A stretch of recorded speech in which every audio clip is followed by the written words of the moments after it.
I'm Terrence McNally, and welcome to Freeform, a world that just might work. I'm going to be speaking today with Sam DALEY-Harris, founder of the anti-poverty lobby Results, as well as Civic Courage, and we're going to be talking about the new 2024 edition of his book, Reclaiming Our Democracy, Every Citizen's Guide to Transformational Advocacy.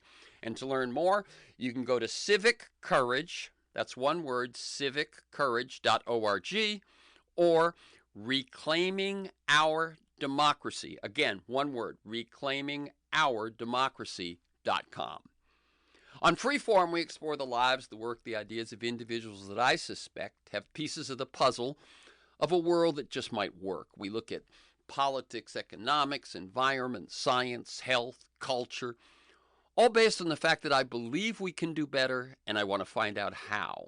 The show streams weekly on the Progressive Voices Network on TuneIn.com, and podcasts are available anytime, anywhere on Apple Podcasts, Spotify, Google Podcasts, most major podcast sites, and at my site, terrencemcnally.net, TERRENCEMCNALLY, all one word, terrencemcnally.net. Allow me to take you behind the scenes as to how today's conversation came together. Last Friday, I was trying to schedule another episode or two to record before the end of the year so that I would have a couple in the can before things shut down for the holidays and something ready to go at the start of January. But people hadn't gotten back to me, or if they had, they couldn't do it till after the new year. And I remember I got up and took a walk, and I was frustrated. But it's funny how things work out. On Saturday, I got an email from Paul Loeb. Paul has been a guest a couple of times. He wrote a wonderful book called The Impossible Will Take a While, and he had founded and led an organization for a number of years, CEEP, the Campus Election Engagement Project, which worked on education and activation of students on campus to vote. That group has since changed its name to Civic Influencers, and Paul left it after a number of years and has started a new nonprofit called Guides.vote. Guides, like policy guides, guides.vote, to produce and distribute similar nonpartisan election guides. But in this email, Paul wasn't pitching his own organization. He was recommending a book by a friend and ally in citizen engagement, Sam DALEY-Harris. Well, Sam's book, Reclaiming Democracy, which originally came out in 1993, would be available in early January in a completely revised and updated edition for 2024. And I think when you say for 2024, you're at least implicitly referring to the upcoming election, the stakes, the consequences for democracy, and so on. I was immediately excited about the book and the potential guest because, as any regular listener knows, making democracy work and giving people positive ways to take action in their lives is at the core of this show. Well, Paul mentioned some things that showed that Sam had a track record of building engagement for the common good. He'd started an organization called Results, encouraging and empowering people to become advocates and letter writers. This all sounded familiar. In the late 70s, early 80s, I was a young actor, and I lived with 5 other folks, 2 couples and another single guy, in a big house in West Los Angeles. I remember we had a pretty nice view and a hot tub and all of that, and one of these couples had folks meet in our living room. It was once a week, maybe once a month, to write letters advocating to reduce and ultimately end hunger. Had they been working with Results?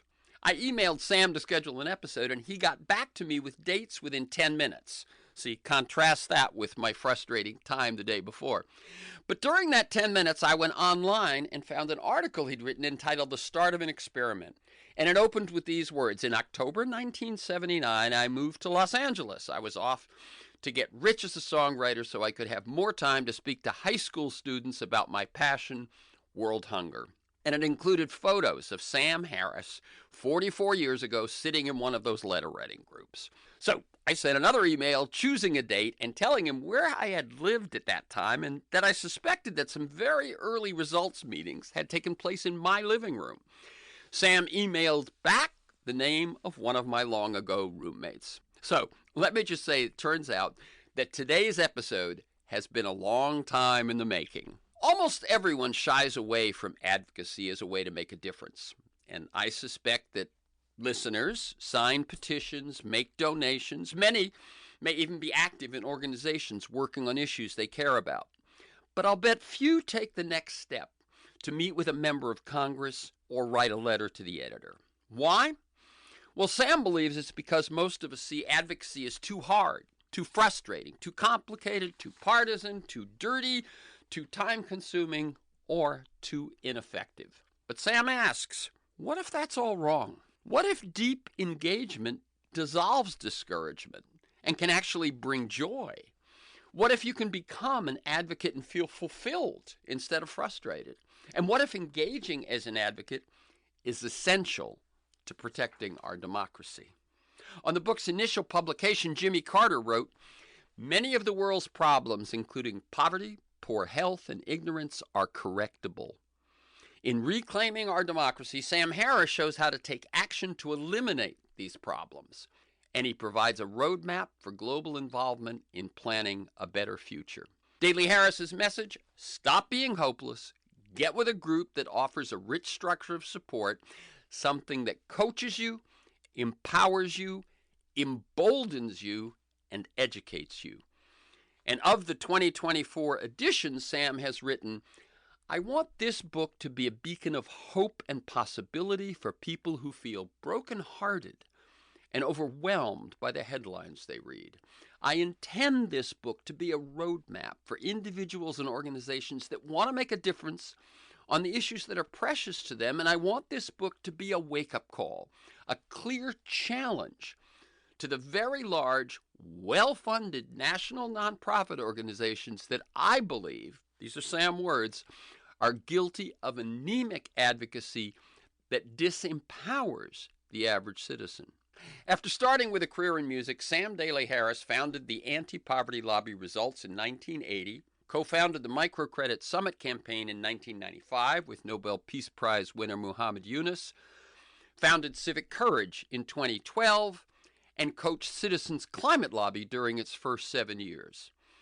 His book, Reclaiming Our Democracy, has just come out, as I've said, in a completely revised and updated edition for 2024.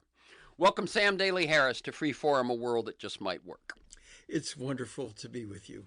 Great. And let me tell listeners, we are recording this conversation on Friday, December 15th. I like listeners to get a feel for the people behind the work and the ideas we talk about. So can you tell us, in your own words, how you see your path to the life you've led and the work you do? And feel free to go way back. You can mention childhood inspirations, mentors, turning points, moments of decision. Well, great. So let me just describe why what I'm about to do is important. I'm about to do what was developed by Harvard professor Marshall Gans. He calls a story of self, which is essentially what happened in your life and what decisions did you make that got you to this commitment, or said another way, why do you do what you do? And the point that I want to make before I tell mine, and I tell it regularly, is that one thing that's in the book is it's important for staff and volunteers in an organization to know and share their story of self. And let me cut in for 1 second, Yes. just because I am smiling. I run an archive show every other week on Progressive Voices, so it alternates new show, archive show. The show that is running that I ran last week was my interview with Marshall Gans from 2012 about public narrative. Amazing. Yes. Okay, great. So, so here's the story. In fact, just so people know, today is a Friday, and in the morning I had coffee with a professor at Princeton University where I live, and I told my story of self. And in the early afternoon, I had a call with the co-head of MWEG, Mormon Women for Ethical Government, and I shared my story of self. So this is not a once in a while thing, but here's how my story goes. I have a bachelor's degree and a master's degree in music, and I played percussion instruments in the Miami Philharmonic Orchestra in Florida for 12 years and taught high school music. And 43 years ago, I founded the Anti-Poverty Lobby Results. And a lot of times people ask, music, poverty, what's the connection there? And when I look back in my life, there's certain experiences that start pointing me in a different direction. I graduated from high school in 1964, and I played timpani in the orchestra at graduation. And just before the ceremony, a flute player came back to the percussion section and told me that a high school fraternity brother of mine, a year younger, had died the day before in a tractor-trailer accident in Georgia. It was her next-door neighbor, so she knew about it before I did. I always say I was 17. When I was 17, mortality was an irrelevant concept. But during the funeral and the mourning period and after the funeral, I went with my friend's younger brother to pick up his report card from the homeroom teacher. It began to dawn on me that maybe I had 17 more minutes or months or years, and the questions of purpose came up. Why am I here? What am I here to do? What's my purpose? 4 years later, 1968, college graduation, U.S. Senator Robert Kennedy was assassinated right in the days around college graduation. And again, it's what is this life? What is this death? Why am I here? What am I here to do? What's my purpose? No answers, but the questions are getting clearer. 9 years later, 1977, I'm invited to a presentation on ending world hunger put on by the Hunger Project. And I go to this thing thinking, well, hunger's inevitable. What do I know? I'm a musician. I'm thinking it's inevitable in my mind because there's no solutions. Because if there were solutions, somebody would have done something by now. But I go to this thing and it's obvious right away. There's no mystery to growing food, clean water, basic health, literacy. I'm not hopeless about the perceived lack of solutions. I'm hopeless about human nature. People will just never get around to doing the things that can be done. But there's one human nature I have some control over, my own, and my questions. Why am I here? What am I here to do? So I get involved in a big way. And this is the end of the story. In 1978 and 1979, I spoke to 7,000 high school students on ending world hunger, classroom by classroom by classroom. And just before I went into the first classroom, I read some quotes from the U.S. National Academy of Sciences, Food and Nutrition Study, and others calling for the political will to end hunger. So I asked 7,000 high school students, what's the name of your member of Congress? I don't want to know if you wrote him. I don't want to know if you met him. Just the name. Out of 7,000 students asked, I would usually ask people, what do you think? Out of 7,000 students asked, 200 could answer correctly, fewer than 3%. 6,800 could not tell me the name of their member of Congress, over 97%. And results grew out of this gap between the calls for the political will to end hunger on the one hand, and the lack of basic information on who represented us in Washington on the other. And so that is really my story of self, my what happened in your life, and what decisions did you make that got you to this commitment. Okay, one of the things that struck me was I would have been less surprised if this had happened right as you got out of college. Do you know what I mean? Or something like that. But you actually were in this other life, this normal Sam Harris life, for 12 years. And then, what was it that triggered your move at that point? Because those deaths that triggered the big questions were many years earlier. Right. I think I was just slowly and quietly paying attention. I wasn't riveted exactly. I wasn't, on fire exactly. I was just, listening in a way. And so, yes, the first death in 64 and the next in 68. I remember the Democratic Convention in, in 1968. They played a 20 or 30-minute film on the life of Robert Kennedy, and my father was in the same room. We weren't a particularly emotional family, and I remember sobbing through that film. I think Guggenheim was the producer, director of the film, about the life of Robert Kennedy. And so it was profound, that particular moment. But I was still,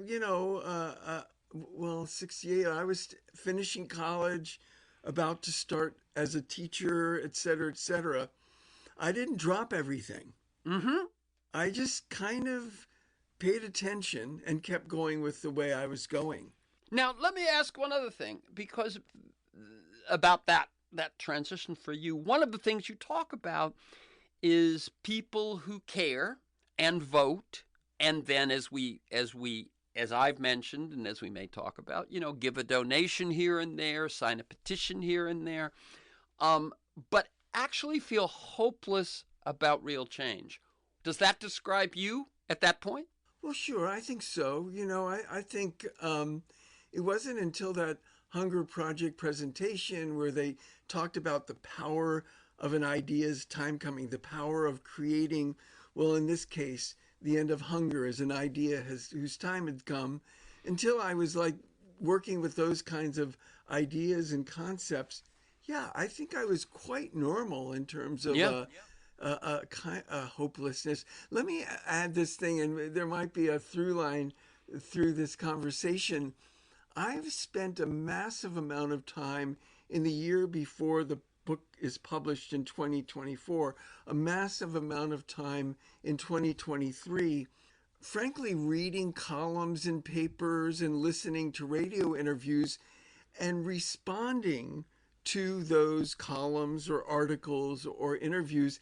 It's something I train people to do in terms of writing a letter to the editor. You look for an article or editorial that's an opening for the idea you want to talk about in your letter to the editor, and then you write the editor. Well, I haven't done that part.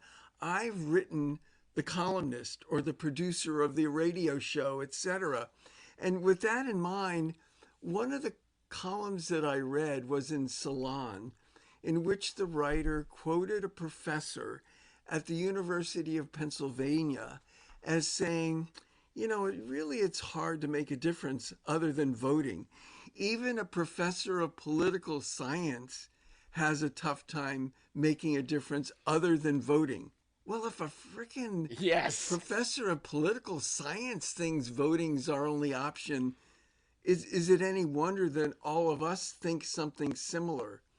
And so, I was as normal back then as it is right now to think that voting may be our only option in terms of having our voice heard and making a difference.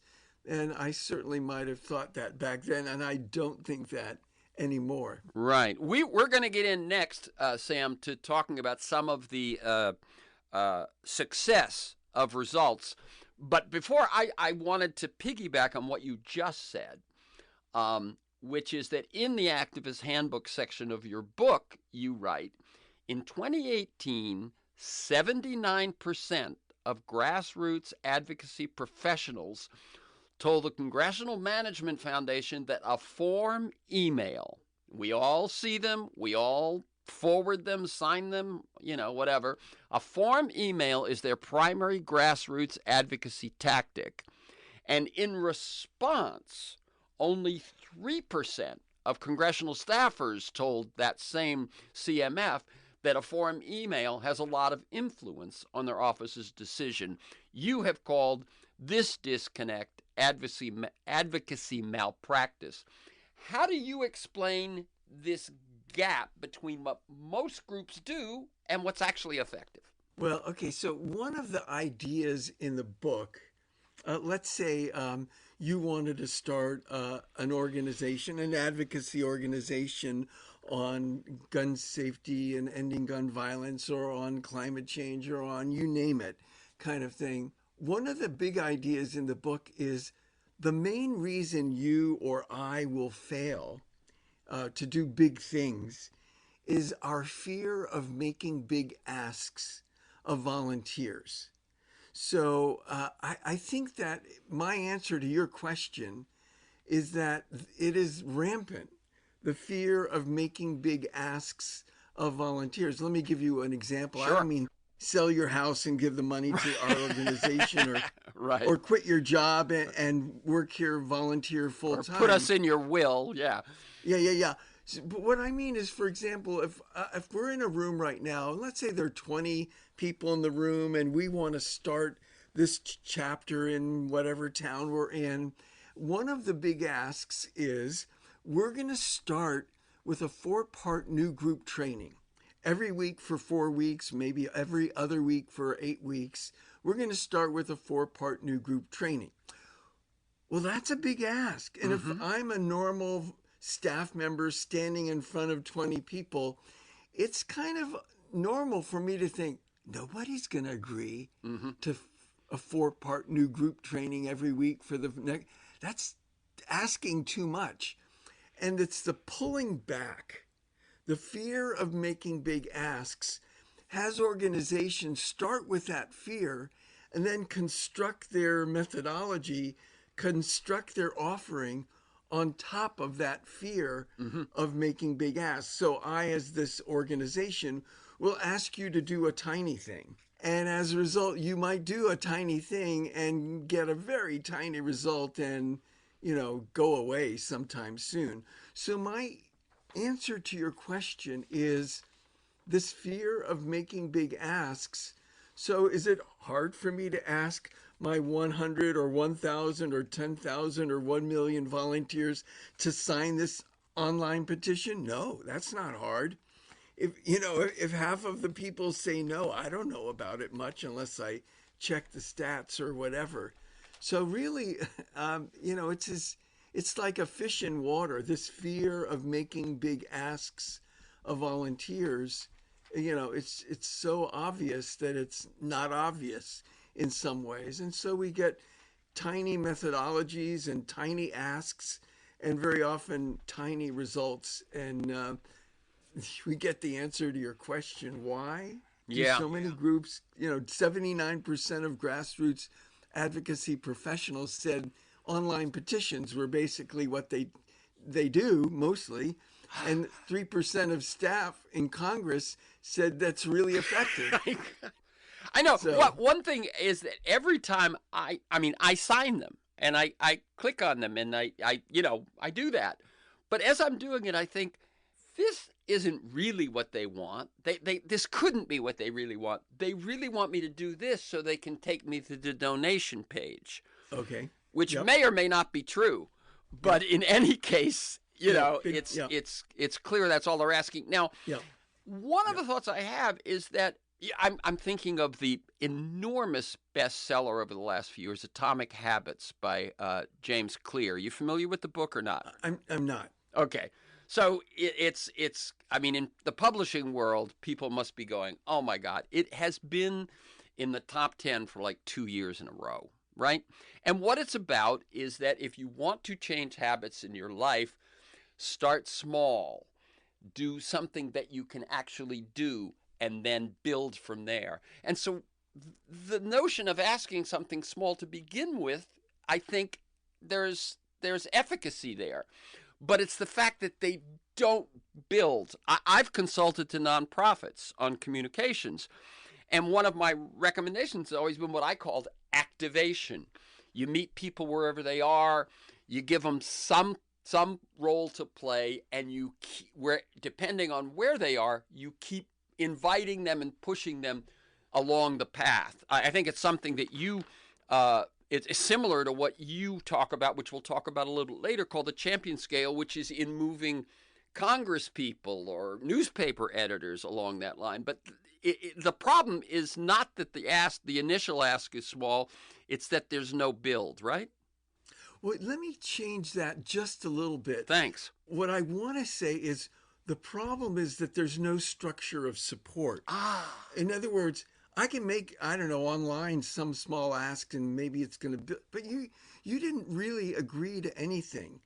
There's no structure of support that I'm offering you to say yes to raise your hand and say I'm in.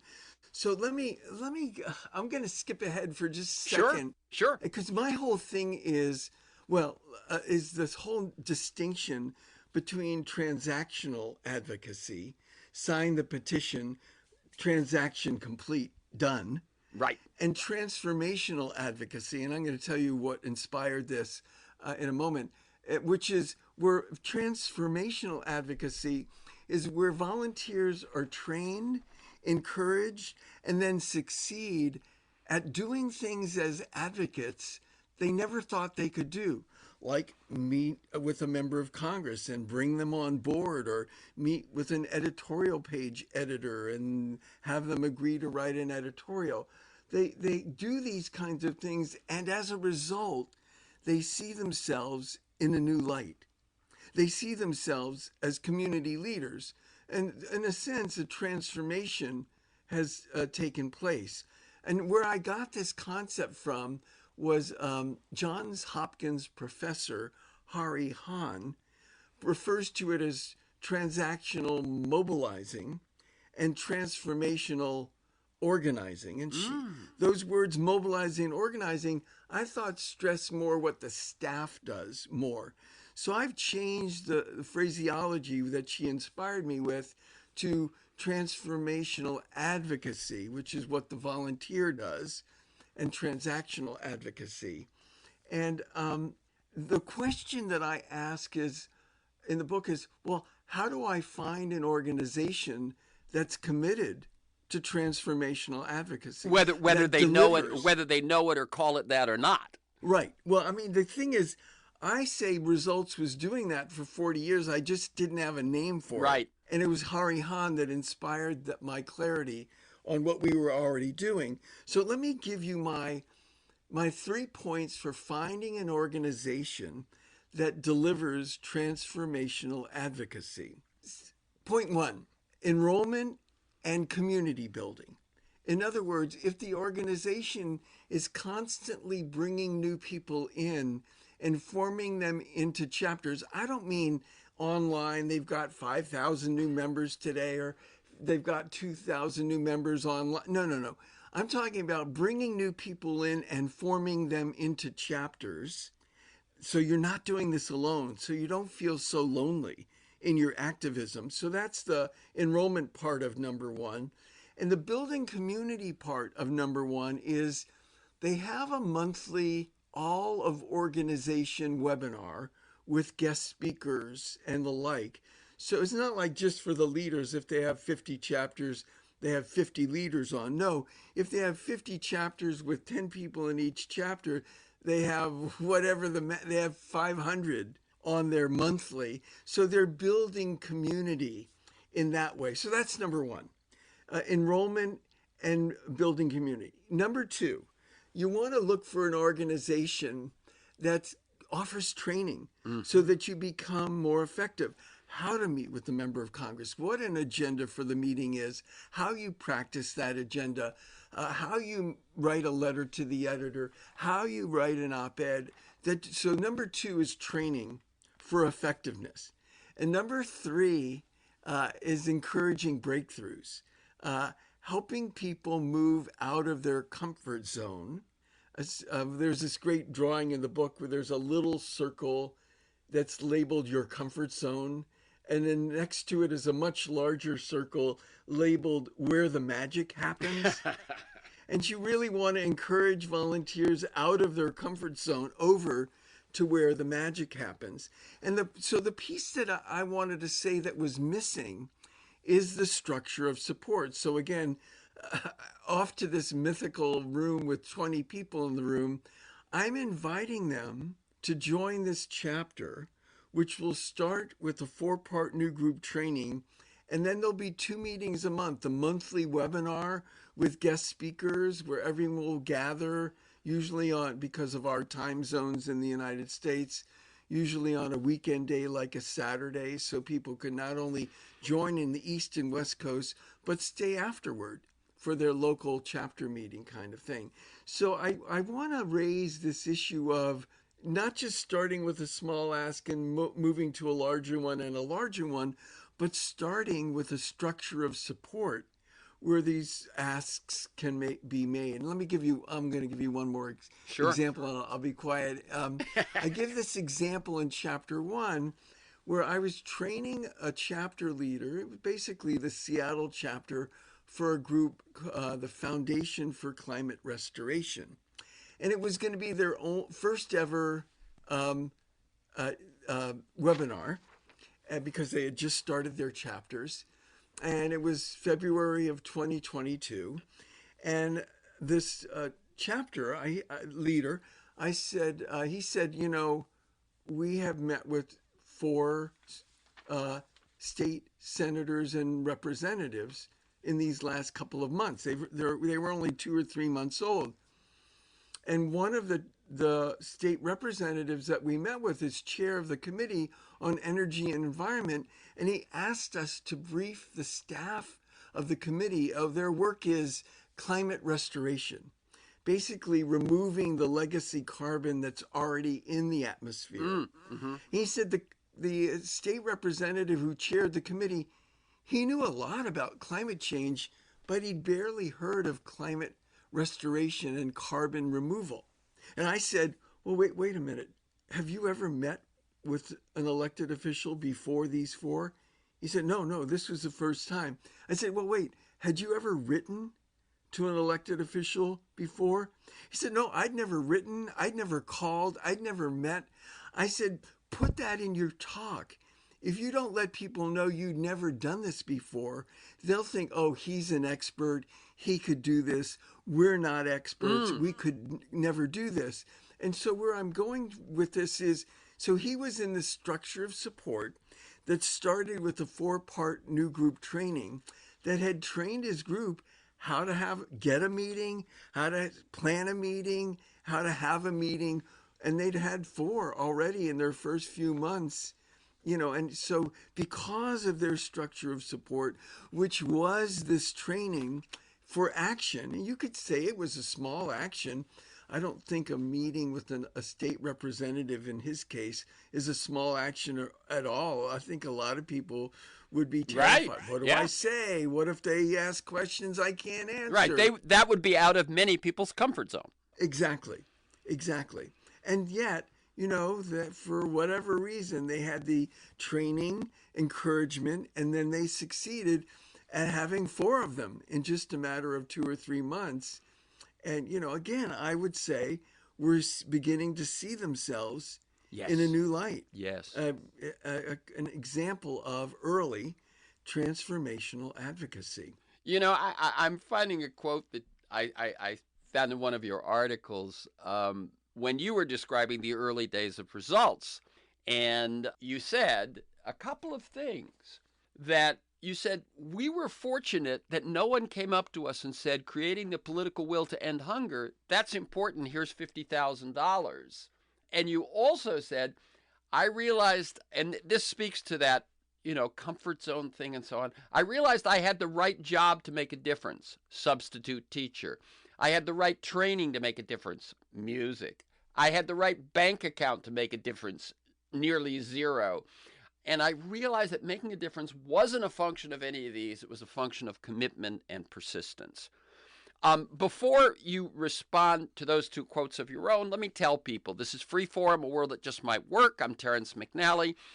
I'm speaking with Sam DALEY-Harris, founder of the Anti-Poverty Lobby Results, as well as Civic Courage.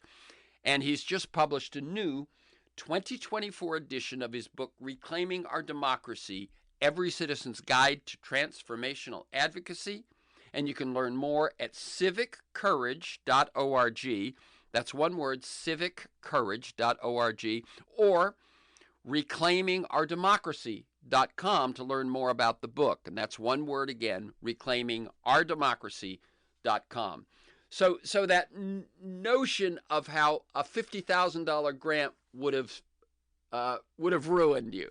Well, basically what I say is, well, then I would have gotten on a plane from Los Angeles, fly to D.C. and find out how everybody else did it, and probably done it that way. But luckily, no one offered the money, and so we were stuck in Los Angeles with our question, how can we be effective in Congress from Los Angeles? And the second quote that you gave, I had the right bank account to make a difference, nearly zero, that whole thing. That was actually from 1982, which was when we were doing candidate forums. We had no paid staff back then. We were doing candidate forums in Los Angeles, and I was being interviewed. It's a longer story. I'll just shorten it with a writer for the LA Times, and she said, "Did you try and get an editorial from the LA Times?" I said, "Yes." He wouldn't return our calls, the editorial page editor. And she said, "No, call Kay Mills, who was the only woman on the editorial board at that time." And I tell the story that I called Kay Mills from a payphone at a junior high school in Hollywood, LeConte Junior High, when I was on a break. And I was on the phone with her, and she said, "Well, we don't," it was a World Food Day candidate forum. She said, "We don't usually do editorials on days. Let's pick an issue and do one." And I promised to send her materials on some legislation we'd been working on. And I said, when that first editorial appeared, I used to make 100 photocopies of an important article, but I remember thinking, not only has the LA Times written this editorial, they've made 1 million copies of it, and they've delivered it for us too. How marvelous. My early morning dash to the front yard to pick up the LA Times was my run to democracy. Yeah. And okay, we don't run to the front yard much anymore. We just go online to our online newspaper. And, you know, it's not 1 million delivered anymore. It's online, whatever. But that was a really key early experience of transformational advocacy. In other words, and what you're saying, just to remind people again, that the distinction of transformational advocacy is one that doesn't just transform, or may not even transform, what you're working on, but it transforms your sense of yourself. Exactly. And let me go to what we've worked on, and I want to give people just a little sense of it. Yes. Results started lobbying in 1984 on what was then called child survival. It's more referenced as maternal and child health these days.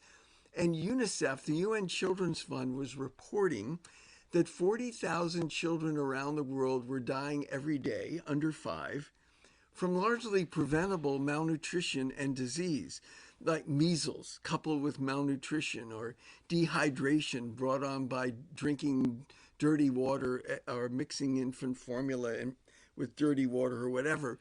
And Results is lobbied every year, 84, 85, every year, 97, every year, 2003, 2004, on these issues. And the latest report from UNICEF is that the 40,000 child deaths a day has dropped to 13,800 a day. It's still scandalously high, but that's a 66% decline. And in 1986, Results volunteers generated 90 editorials, not letters to the editor, but they enrolled the newspaper in writing editorial on tripling the Child Survival Fund back then. And at the end of the campaign, we would send 5 editorials, then 4 editorials, or then maybe 5 editorials at a time to leaders around the U.S., in Congress, in the UN, at the administration. And the last batch, the head of UNICEF, Jim Grant, sent a handwritten note in which he said, "I thank you in my mind at least weekly for what you and your colleagues are accomplishing, but I thought I should do it at least once this year in writing." And 27 years later, the former deputy executive director of UNICEF said a similar thing. There's no doubt that the work of results, has been responsible for this dramatic rise in funding on child survival, and that's led many other countries to come on board. So, the whole notion that one could have been involved in an advocacy effort that played a key advocacy role. We didn't vaccinate any kids, but we lobbied and got billions of dollars over 40 years for childhood vaccinations, for example, around the world. And the child death rate from just vaccine preventable diseases have plummeted from 3.5 million a year to 750,000 a year. Wow. Still scandalously high, but it's like, in this nothing makes a difference, it's all screwed up and going to hell in a handbasket world. There's some things that are happening, and volunteers played a key role, not the only role, but a key role as advocates. That's something that people don't really know enough and let in enough. I really agree. Let me ask, here's something that I hadn't thought about until just like I was walking into the studio, right? And I thought, here is an organization, Results or Civic Courage, but Results, let's talk about, that has empowered people and transformed their role and had, what you just talked about is as you say, it didn't erase the problem, but truly significant change. And yet most people don't know about this organization, and I only peripherally knew about it. In other words, Right. As I said, when Paul sent me that email, I went, Sam Harris, Results. That rings a bell. Yeah, exactly.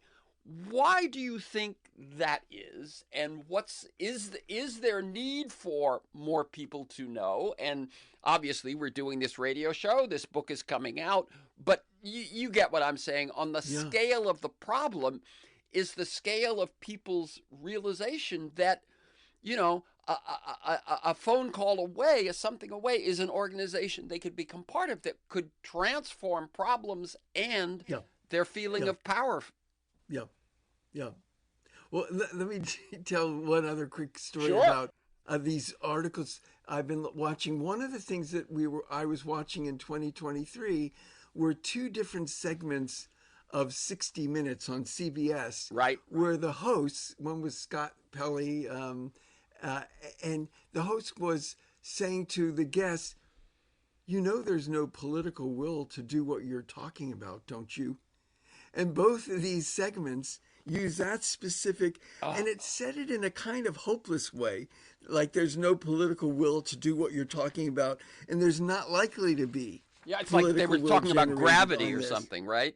Yeah, and so for me, that's a little part of the answer to your question, why don't we know about this kind of progress, or why don't we know about this kind of organization, in this case, Results? It's a world that's not that focused on what's possible, and not that focused on what's been achieved. It's a bit more focused, on what's broken down and what's not working, and what's failing.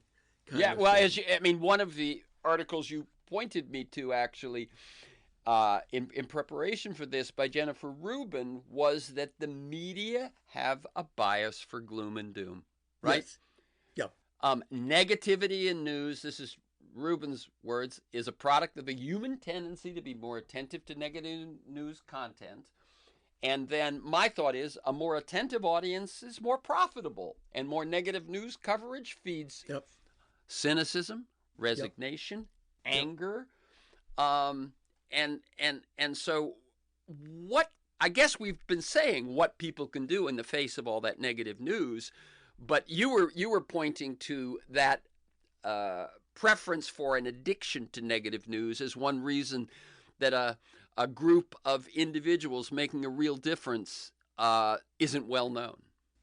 And also, that's also why I urge people to look for an organization that's up for delivering transformational advocacy, that's forming people into chapters. So when you're inundated with this negative news, you can have some camaraderie in moving forward. Let me share the Yeah. headline for another. There was another column in the Atlantic.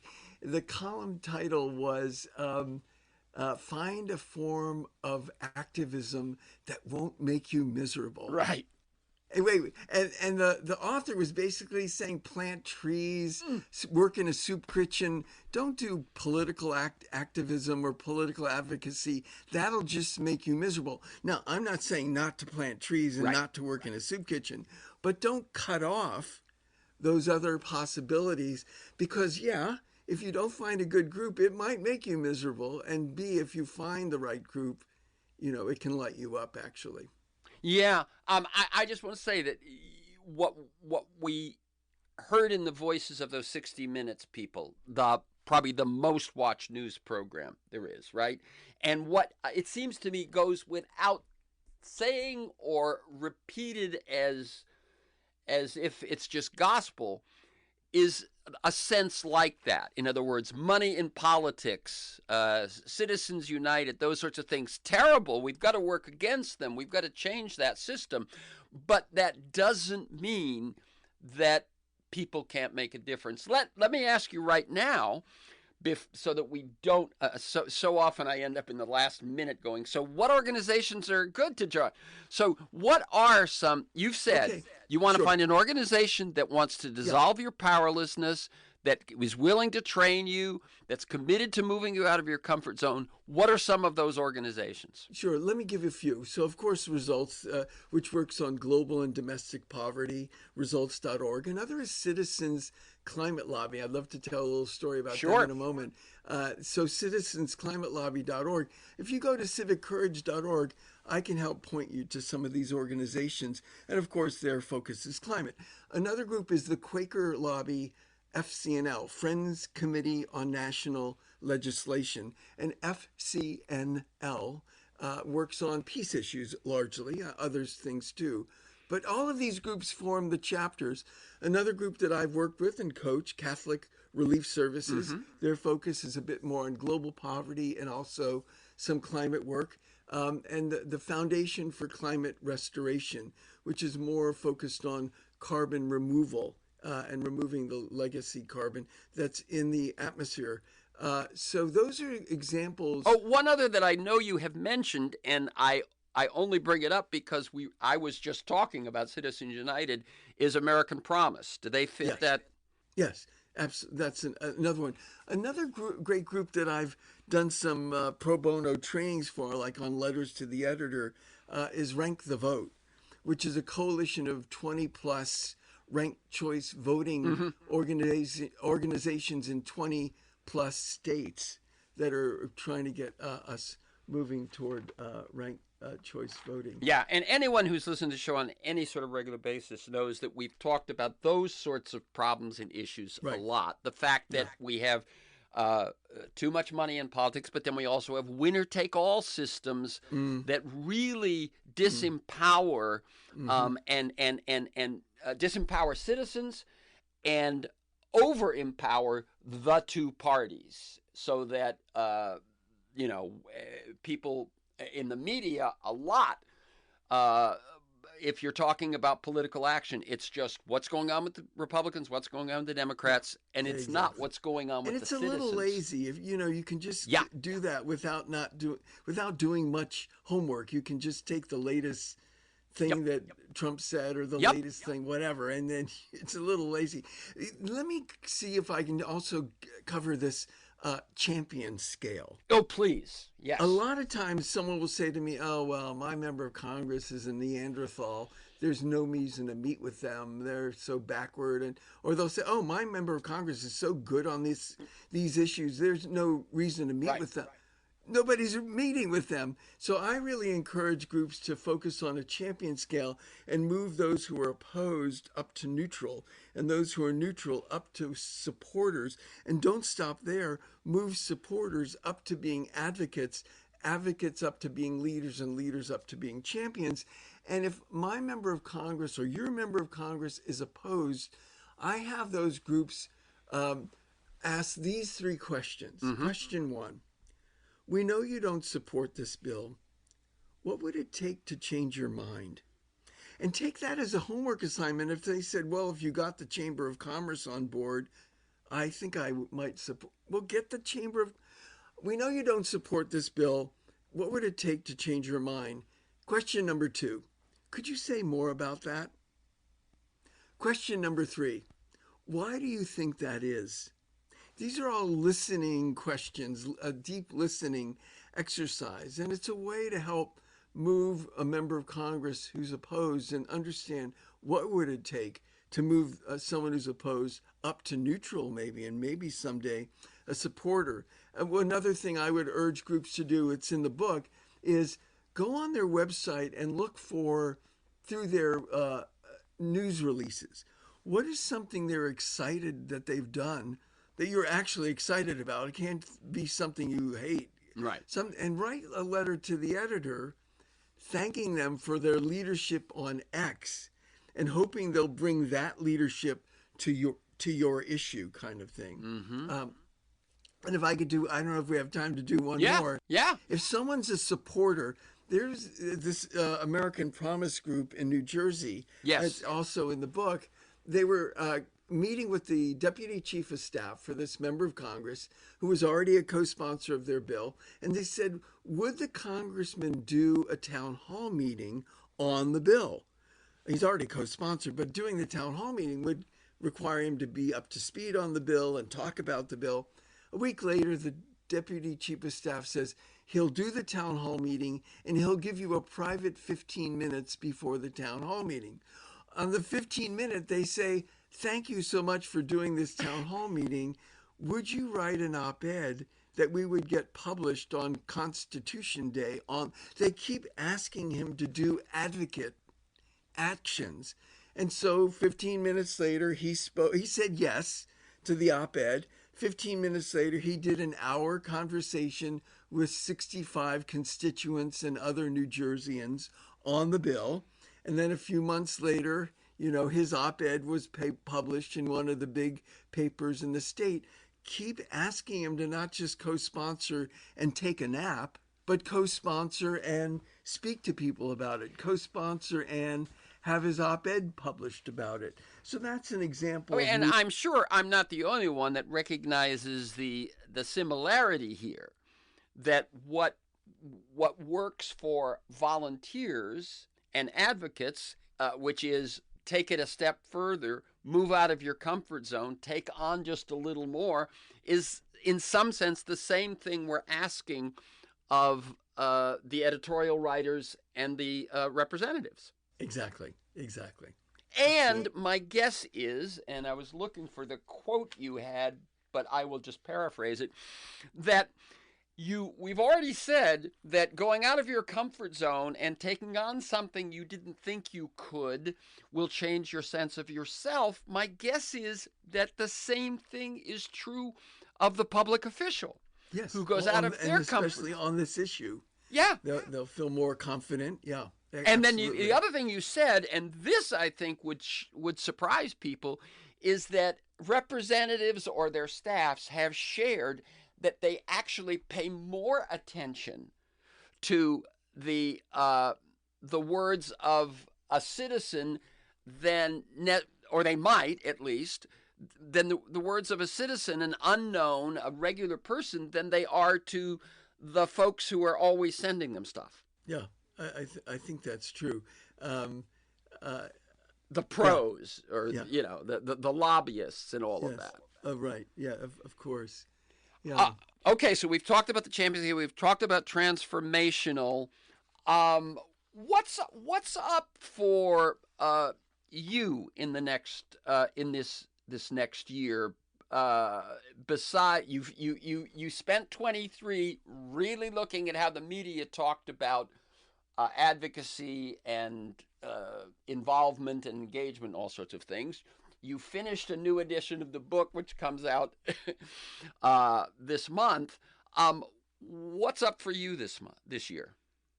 Well, basically, it's kind of like I've said, look, there's this body of work. There are these volunteers in these different organizations doing these amazing things. I want to spend, once the book's out in 2024, time really getting the word out. I want it to stop being the best kept secret. And so, I've been working with these media. My batting average is about 250, which is okay. Yeah. In the major leagues almost. And, about 300 journalists didn't write me back. And about 112 asked for an advance copy of the book. And, I'll be doing some interviews. It's interesting. When the book first came out in 1993, 94, I did an 85-city speaking tour. And I probably did 7 local NPR interviews on that 85-city book tour. Now I've got interviews scheduled on 1A, which goes to 300 stations. There's another show, Think, out of Dallas. I'll be flying to Dallas. It goes to about 160 cities, kind of thing. I'm getting a little smarter in my old age. Yeah. It's like the difference between your 100 photocopies in the LA Times, right? Exactly. Yes. Exactly. Leverage. So let me ask you. I want to go to the last thing, which is just before we finish. For people who are responding to this and want to get involved, what's what should they be doing in 2024? Well, number one, I think that the book is really empowering, reclaimingourdemocracy.com. But number two, finding an organization. Now, it might be that you want to work for a candidate. Brilliant. It might be that you want to work at a polling place. Brilliant. It might be that you want to do voter registration. Brilliant. But the thing I really want people to get is elections are critically important, but so too is the time between elections. And so if you want to do that, find an organization that will feed you power, that delivers transformational advocacy. And if you go to civiccourage.org, I can connect you with some of those groups that I've been talking about. You might be pushing your own group that you work with to be a bit more effective in this front too. That's another way to go about it, right? Exactly. Is to take this manual and transform your own organization. Exactly. So the next time I talk with Sam, we're talking about your organization. Exactly. And then if folks wanted to hold a book talk, just get in touch with civiccourage.org? Yes, so they could actually email me at sam@civiccourage.org if you wanted to do a Zoom book talk in your living room or in your community. Just email me at sam@civiccourage.org and we can certainly set something up. Wonderful. Okay. The book is Reclaiming Our Democracy, Every Citizen's Guide to Transformational Advocacy. The websites are civiccourage.org, Civic Courage, one word, or reclaimingourdemocracy.com to access the book. For this conversation and many other interviews and articles, to join me in pursuit of a world that just might work, go to terrencemcnally.net, TERRENCE. MCNALLY, all one word, terrencemcnally.net, or aworldthatjustmightwork.com. They're the same website. If you want to receive my weekly email telling you who's going to be on, what we're going to talk about, and links to probably 10 or 15 articles to flesh out the conversation, email me at TEMcNally, TEMCNALLY, @mac.com. You can also subscribe and listen to the Freeform podcast on Apple Podcasts and most of the major podcast sites. You'll find years of podcasts on those sites and at my site. Archives include Michael Lewis, Naomi Klein, Bill McKibben, Van Jones, Connie Rice, Greg Boyle, George Packer, and so on. You can also follow me on Twitter @McNallyTerrence. Thanks to Kiana Williams in Productions, George Vasilopoulos at Progressive Voices, and most of all, you, my listeners, please share this podcast widely. And finally, Thank you, Sam Daly-Harris. Keep up your good work. Yes, it's been an honor. Thank you.